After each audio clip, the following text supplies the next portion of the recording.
C'est la bonne nouvelle du jour. Vers 2 heures du matin, heure française, Quito de Pavan a été recueilli à bord du Marion Dufresne, navire en mission de ravitaillement des îles australes.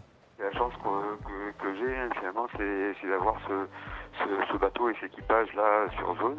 Il faut savoir qu'ils font à cet endroit-là que 4 fois par an. C'est compliqué, c'est la première fois que j'abandonne un bateau, que je ne ramène pas quelque part. Donc là, c'est vrai que c'est dur pour le moral, pour le mental. Là, j'ai un peu du mal là, aujourd'hui. Là, il y a beaucoup de sentiments qui passent. Un peu plus tard dans la matinée, et c'est la mauvaise nouvelle du jour, nous apprenions l'abandon de Sébastien Josse. La nette amélioration des conditions météo lui a permis de mesurer l'étendue des dégâts sur son foil bâbord et d'expliquer qu'il ne serait pas raisonnable de poursuivre la course sur plus de la moitié d'un tour du monde. On n'est pas passé loin de l'incorrectionnel, parce que ça aurait pu être plus grave que ça avec, si le foil était sorti du bateau. Et aujourd'hui, je ne sais pas sécuriser de façon fiable et certaine cet appendice qui pèse 250 kg et qui, quand il touche l'eau, a des mouvements que je ne peux pas contrôler. Et là, c'est le sens marin, la sécurité qui doit reprendre le dessus. Ramener le bateau, c'est pas le plus compliqué. Hein.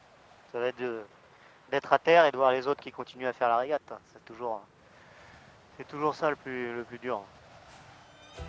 En cette semaine de tous les dangers, de nouveaux concurrents ont fait part de leurs avaries. Éric Bellion, problème de safran à bord de Comme un seul homme, et Thomas Ruyant, qui a constaté une voie d'eau alors qu'il manipulait son dispositif de ballast. Alex Thompson, lui, est à la poursuite d'Armel Lecléache, qu'il a un peu distancé ces dernières heures. Mais le Britannique montre quelques signes de fatigue et se veut prudent. C'est un peu difficile de dormir avec les hautes vitesses, avec de grosses accélérations et de grosses décélérations.